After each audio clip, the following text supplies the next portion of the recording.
ছোট একটি জীবনে আসরে বলতে হবে গানে গানে কোথায় আর কোথায় কোথায় বিচার তাহা বুঝতে হবে। আমার বড় পীর আব্দুল কাদের জিলানী উনি মায়ের গর্ভ থেকে 18 পারা সিপারা কোরআন শরীফ মুখস্থ করলেন। সুবহানাল্লাহ সুবহানাল্লাহ।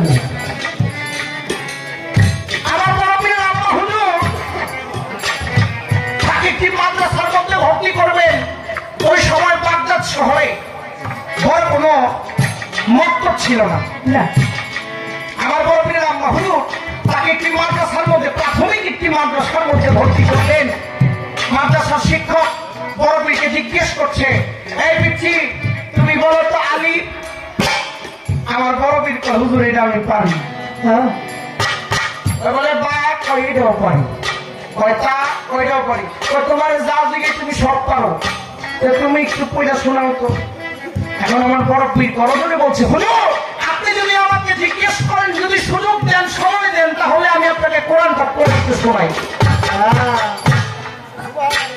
সুবহানাল্লাহ কইবেন না? সুবহানাল্লাহ। আল্লাহ যারা যারা মুখ পাই দিয়েছে তাকে মুখটা ফিরত দাও। সুবহানাল্লাহ। আমার বড় পীর আব্দুল কাদের জিলানীকে প্রশ্ন করলেন, আলিফ। বড় পীর কয় পারি। এখন আমার বড় পীর যখন বললেন তুমি পড়ে শোনাও, বড় পীর আলহামদুলিল্লাহ শুরু করে বিসমিল্লাহির রহমানির রহিম থেকে শুরু করে 18 পারা সিপারা কোরআন শরীফ আমার বড় পীর হুজুরকে মুখস্থ শোনাইলেন। সুবহানাল্লাহ। হুজুর আশ্চর্য হয়ে গেল, একই এতটুকু বাচ্চায় 18 পারা কোরআন শরীফ মুখস্থ করে। হুজুর মনে মনে চিন্তা করে, আরে 18 পারা তা আমি নিজেও জানি না। এতটুকু বাচ্চা মাত্র 6 বছর বয়স, জীবনীতে যা প্রমাণ করে 6 বছর বয়স এই এতটুকু বাচ্চা এই 18 পারা সিপারা কোরআন শরীফ মুখস্থ করে তো সাধারণ বাচ্চা না না ওকে তো এখনই নিয়ে ওর মার কাছে যাইতে হবে সাধারণ মায়ের ঘরে জন্ম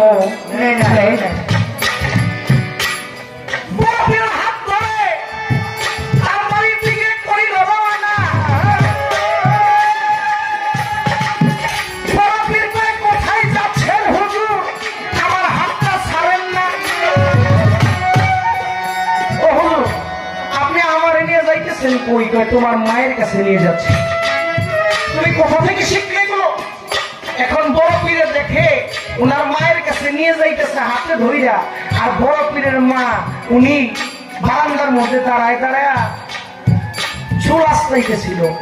ওই সময় বড় পীরে যখন দেখে বড় পীরের মা যখন দেখে তার হুজুর তার হাতের মধ্যে ধরে নিয়ে আসতেছে বড় পীরের মা মনে মনে বুঝে নিল যে আমার ছেলে মনে হয় কোনো বেয়াদবি করছে এজন্য সে একটা লাঠি দিয়ে খাড়াই দিচ্ছে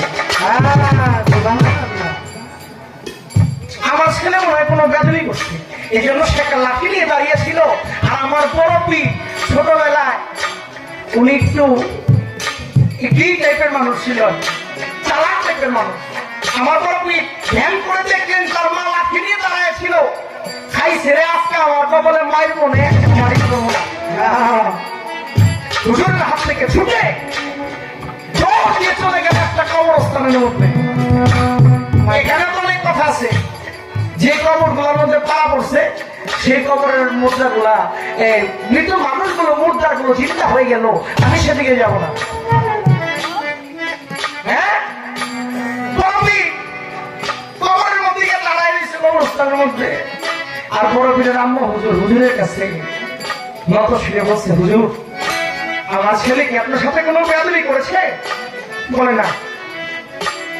অন্যায় করেছে বলে না তাহলে কি করেছে হুজুর বলে আপনার ছেলে আমাকে আশ্চর্য করে দিয়েছে বলে কেমন আশ্চর্য উনি আমার কাছে পড়তে আসছে আমি তারা জিজ্ঞেস করছি আলী বড়পীর কইটা পারে জিজ্ঞেস করছি বা এটাও পারে আপনার ছেলে কি করছে জানেন বলে কি করেছে আমার সন্তান কি করেছে বলে সে 18 পারা সিপারা কোরআন শরীফ আমার মুখস্থ শোনাইছে সুবহানাল্লাহ সুবহানাল্লাহ সুবহানাল্লাহ আরে বড় পীর আম্মা হুজুর নিজেও জানে না তার সন্তান 18 পারা সিপারা কোরআন শরীফের হাফেজ হয়ে গেছে বলেন কি 18 সিপারা কোরআন শরীফ আপনাকে শোনাইছে হ্যাঁ এখন বড় পীরের আম্মা হুজুর তার হাত থেকে লাঠিটা ছেড়ে দিয়ে বড় পীরকে ডাকছে বাবা রে আয় আমার বুকে আয় তোর আমি একটা কথা জিজ্ঞেস করবো বড় পীর মা আমি তোমার কাছে যাইতে পারি কিন্তু তুমি আমার মাইরো না মা কাছে যখন গেলেন বড় পীরকে কোলের মধ্যে নিয়ে জড়াই ধরে বলতেছে বড় পীর আমার কাছে একটা কথা তুই বল তুই 18 সিপারা কোরআন শরীফ বাবা তুই কেমনে মুখস্থ করবি বলে মা তুমি যখন গভীর রাতে তাহাজ্জুদ নামাজ পড়তে উঠতে তাহাজ্জুদ নামাজ শেষ করে হাতের একটা কোণার মধ্যে বৈশা বৈশা যখন তুমি কোরআন শরীফ পড়তে মাগো তুমি জানো আমি তোমার গর্ভের মধ্যে বৈশা বৈশা এই 18 পারা সিপারা কোরআন শরীফ মুখস্থ করেছি সুবহানাল্লাহ আমি 18 পারা সিপারা মুখস্থ করেছি মা আমি যদি আরেকটু সময় পেতাম তাহলে আমি 30 পারা কোরআন শরীফ মুখস্থ করে আমি দিয়ে আসলাম সুবহানাল্লাহ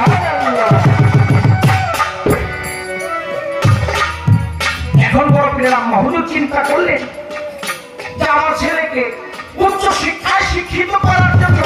বড় একটা মাদ্রাসার মধ্যে তাকে দিতে হবে তৎকালীন সময় বাগদাদ শহরে কোনো বড় মাদ্রাসা ছিল না এখন সে মনে মনে চিন্তা করে আমার ছেলেকে উচ্চ শিক্ষায় শিক্ষিত করতে হবে পুরা কোরআন বড় পীরকে মুখস্থ করাইতে হবে এখন পুরা কোরআন মুখস্থ করাবে কোথায় কোথাও তো মাদ্রাসা নাই কোথায় যাইতে হবে চলে গেলেন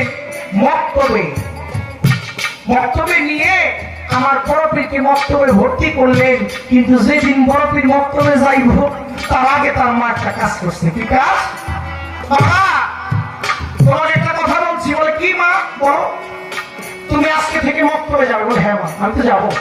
বলে তোমাকে একটা কথা বলছি মা বলে কি তুমি তো ওখানে থেকে লেখাপড়া করবা হ্যাঁ মা আমি তোমার বগলতলির মধ্যে তুমি যে জামাটা পরছো, যে জামাটা তুমি পরবা, সেই বগলতলার জামার মধ্যে আমি 40টা স্বর্ণ মুদ্রা দিয়ে দিচ্ছি। বলে কেন মা, আমি ছোট বাচ্চা মানুষ, এই 40টা স্বর্ণ মুদ্রা তো আমি করুন কি? কই বাবা, যদি কোনো বিপদে পড়ো, তোমার যদি কিছু খাইতে ইচ্ছা হয়, তুমি তো কাউকে চিনবা না, তুমি কার কাছে যাবা, তুমি কার কাছে চাইবে, এখান থেকে তুমি নিয়ে নিয়ে খরচ করো, আর তোমার পাশে যদি কেউ খাইতে চায় তারে খাওয়াইও। বলে ঠিক আছে। বলে আবার একটা কথা আছে, বলে কি, তোমার যদি কখনো জীবন চলে যায়, প্রাণ চলে যায়, কখনো মিথ্যা কথা বলবা না। না, তোমার যদি জীবন চলে যায়, এই স্বর্ণ মুদ্রার লোভ তুমি করিও না, তুমি সত্য কথা বলবা, তুমি আমাকে জবান দিয়ে যাও।